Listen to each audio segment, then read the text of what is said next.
A young mother screams, her hands desperately outstretched, as her daughter is torn from her grasp. A heart-wrenching norm in the world of slave trading. Robert Lumpkin's jail held thousands of enslaved women in its dim and cramped cells, diffused by the stink of human excrement. Many were destined for the auction block, and others were captured runaways. Mary was one of Robert's slaves. She was assaulted and impregnated by him as a child, bearing at least 7 of his children, 5 of whom survived. You may be wondering, who is this poor Mary, and what really happened to her? Stay with me, because in this video, I will unpack the horrors of millions of enslaved black women just like Mary, who faced terrible atrocities by their white slave owner men. Did you know that female slaves in the French Atlantic world faced incredible vulnerability? Out of the 12.8 million enslaved Africans, 5.7 million were women. Owners held absolute power over them and their bodies, whether they were captured on slave ships, toiling in the fields, or doing household chores. These women endured assaults from men of all backgrounds. This degradation was a grim reality of slavery. Exploring this context helps us understand the brutal exploitation faced by female slaves by white men. The arrival of Europeans and the Americans in the 15th and 16th centuries established a vast and brutal system of forced labor. European colonists, needing a large workforce that they could control entirely for the cultivation of cash crops like tobacco, cotton, and sugar, turned to Africa. There, they abducted millions of men, women, and children, transporting them across the Atlantic Ocean in horrific conditions. This forced migration, known as the Transatlantic Slave Trade, is estimated to have displaced over 12 million Africans over a period of a few centuries. The enslaved people who arrived in the Americas did not come willingly. They were ripped from their homes and families, stripped of their identities and cultures, and viewed not as human beings but as property, subjected to a lifetime of back-breaking labor. While black men were forced into the fields to cultivate the crops that enriched their enslavers, black women in America faced additional hardships. They were subjected to the brutal reality of physical labor, like working many hours under the hot sun. But their exploitation went far beyond the fields. Enslavers viewed black women as both laborers and breeders, forcing them to bear children who would be enslaved from birth, further swelling the profits of their captors. Black women constantly faced the threat of sexual violence from their enslavers and overseers. Living in a state of terror and humiliation, their autonomy and dignity were completely undermined. The dehumanization of black women in slavery extended far beyond mere ownership.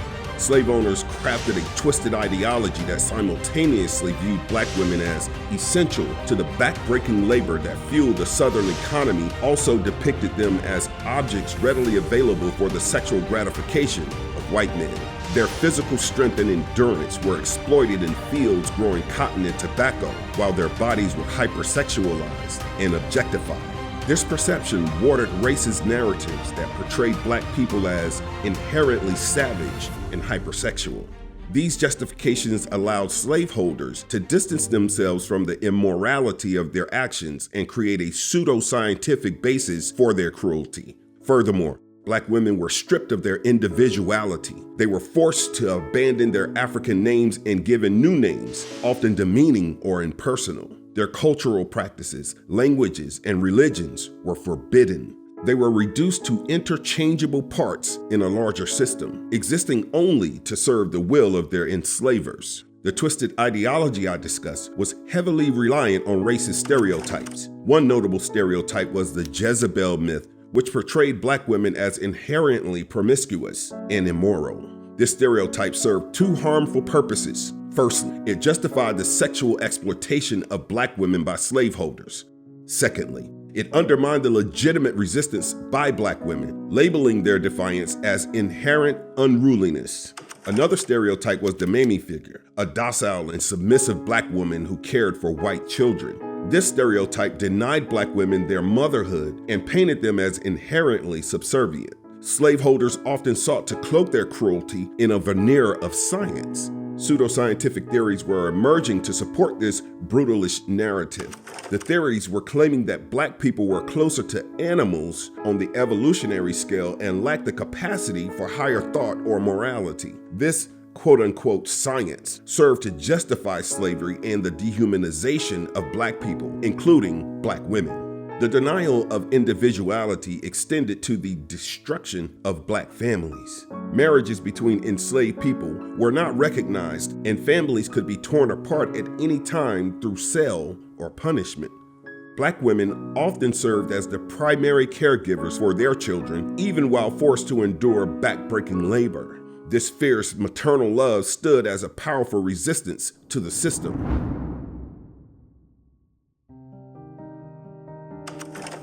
Slave auctions became a grotesque showcase of this commodification.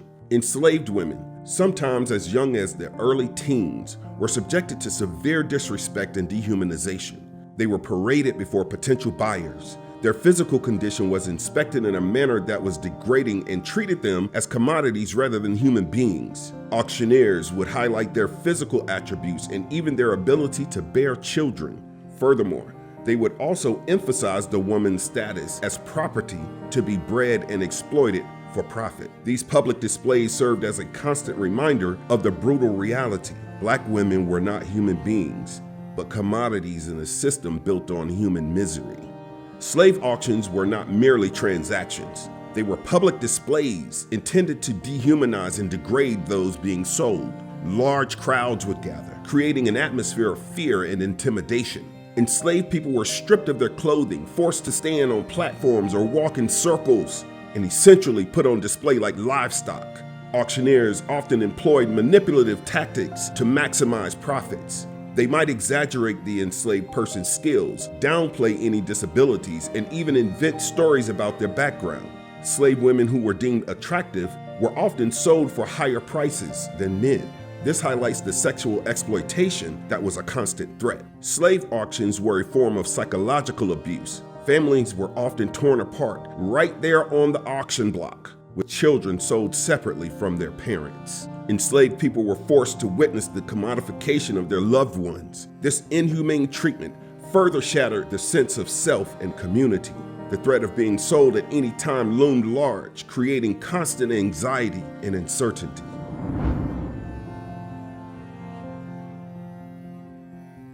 Once brought onto the slave ship, women were stripped of their clothes and made to stay on the quarterdeck during the day. Here, the poor and unfortunate Black women ate, washed, and danced. Slave traders forced both female and male slaves to dance, thinking it was crucial for keeping them healthy. Women usually danced to the sound of African instruments, while men mostly followed the rhythm of chains hitting the deck. Many women normally crouched in shame in order to hide their genitals. Female slaves were not put in irons since it was believed that they did not have the physical strength to revolt and take over the ship. Men were separated from the women by a barricade that divided the ship.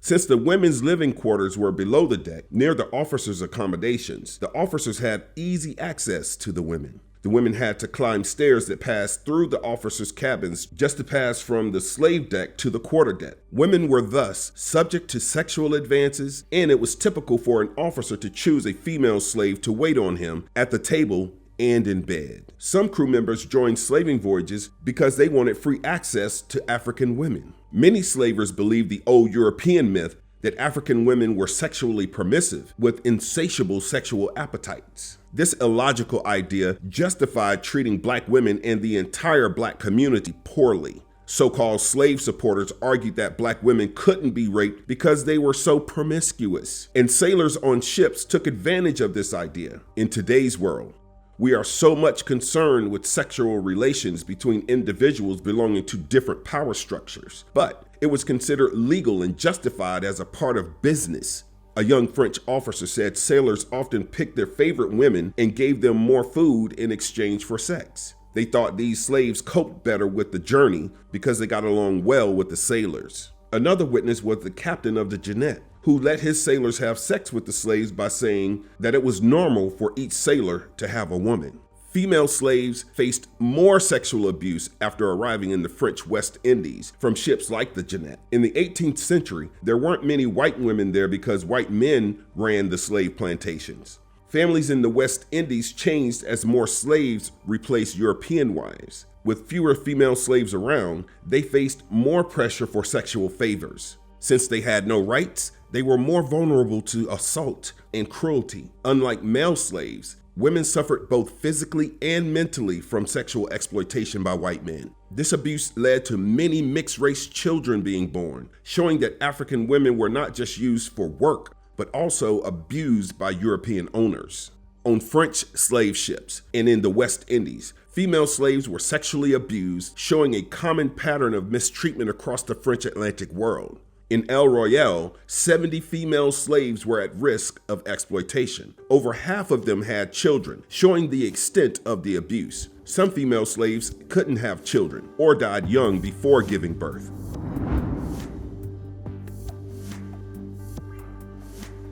On March 7, 1854, Sally and her 3 daughters, Sylvia, Charlotte, and Elizabeth, were sold for $1,200. Sally got to stay with her children for a little while, but most enslaved women weren't so lucky. They often had to watch as their children were forcefully taken away. Being able to have children was one reason why they were seen as valuable. Laws across the country said that any child born to an enslaved woman belonged to the person who enslaved her. This meant the enslaver could make the child work or sell them for money. Many enslaved women were also regularly sexually assaulted. With no laws to protect them, white men could do whatever they wanted without consequences, even selling the children that came from these assaults. Even some white women owned and mistreated black women and their children without showing any support or sisterhood. Enslaved women were viewed as reproductive machines that were capable of producing more human property. Their children were seen as a financial investment, and young girls were often groomed to begin childbearing as soon as possible. This practice was referred to as human chattel. It was essential to the economic viability of slavery. Enslavers relied on the natural increase of enslaved people to maintain and grow their workforce rather than having to purchase new slaves, which could be expensive. The high price paid for Sally and her daughters reflects the value placed on fertile women. Some enslaved women were even forced to breed with specific enslaved men in an attempt to produce children with desirable traits, such as strength or light skin color. Enslaved women were commonly referred to in terms that reduced them to their reproductive capacity. Enslaved women were sold at local slave auctions with dehumanizing words like fine wench or good breeder. Similarly, some enslaved men with imposing physical builds were used as stockmen to impregnate a number of women with no regard for family connections. One slave recounted being forced to reproduce with 15 women and father dozens of children.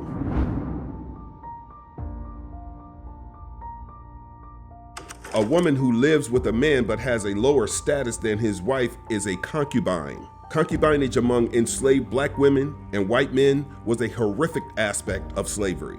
These relationships weren't based on love or choice. Enslaved women were forced into concubinage through threats, violence, or the ever-present power imbalance. For many enslaved women, agreeing to their enslaver's sexual desires was often the best choice among several terrible options. They faced the threat of physical punishment if they resisted, or were sold if they continued to refuse. Some women made peace with their situation knowing it would result in better treatment, such as working in the house as a domestic servant for themselves and their children. Remember, we talked about Mary at the start of the video.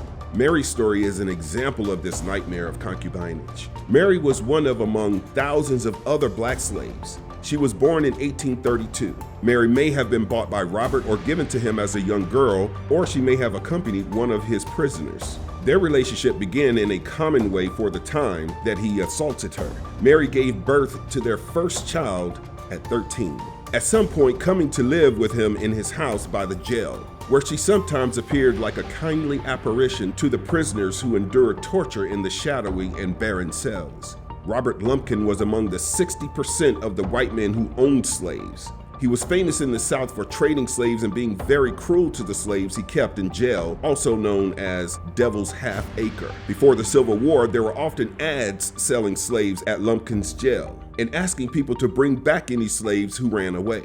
In an advertisement in the Savannah Republican on February 8, 1859, slave dealer Joseph Bryan announced a 2-day auction that made history. 436 men, women, and children were sold for $303,850, equivalent to about $9.4 million today. Some enslavers promised freedom to favorite concubines and their children, but this was often uncertain due to factors like the enslaver's death or economic changes. Such relationships were very common as seen in historical accounts and the high number of mixed-race people in the antebellum South. Light-skinned enslaved women who were often the result of mixed-race unions were especially vulnerable to sexual exploitation. They could be sold in the fancy trade to men who used them as their concubines or prostitutes. For example, Emily Russell was priced at $1,800 in 1850 and sold for this purpose. Sexual exploitation was just one way enslavers maintained control over enslaved people, benefiting from their suffering through emotional satisfaction, power, and financial gain. The experience of slavery continues to impact Black women in America today in profound and far-reaching ways. It's not just a matter of historical events, but a living legacy that shapes their social status,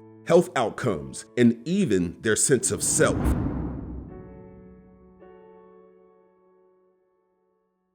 The psychological scars of slavery were not erased with emancipation. The constant fear, brutality, and separation of families left a dark mark on generations of Black women. Studies by scholars have explored this concept of radicalized trauma. This concept highlights how historical trauma can be passed down biologically through epigenetic changes. This can contribute to higher rates of anxiety, depression, and PTSD in Black women compared to white women. Ever heard the term, the angry Black woman? Furthermore, the forced separation of families during slavery disrupted traditional kinship networks. It impacted Black women's ability to rely on extended family support systems for childcare, emotional well-being, and economic stability. This loss continues to resonate today with Black women often facing greater challenges as single mothers or primary caregivers.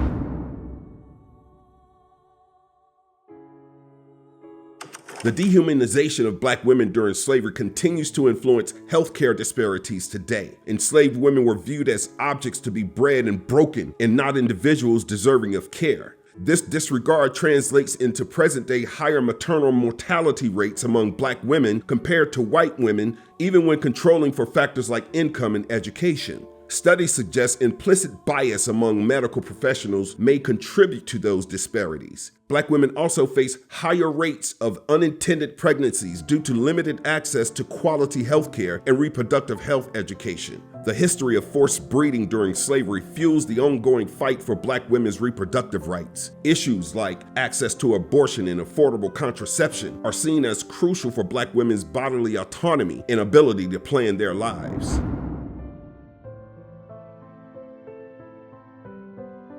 Despite the challenges, Black women in America have a long and inspiring history of overcoming adversity. Black women have been at the forefront of social justice movements, from figures like Sojourner Truth and Harriet Tubman to contemporary leaders like Michelle Obama and Kimberly Crenshaw. Black women are also entrepreneurs at an increasing rate, starting businesses at a higher rate than any other demographic group in the U.S. Black artists, writers, musicians continue to shape American culture and share their stories with the world. Remembering the horrors of slavery is not about wallowing in the past. It's about understanding the roots of present-day inequalities and dismantling the systems that perpetuate them. By acknowledging the past, Black women and their allies can continue to fight for a more just and equitable future. By providing a more nuanced understanding of the long-term impact of slavery, we can work towards a future where Black women can reach their full potential.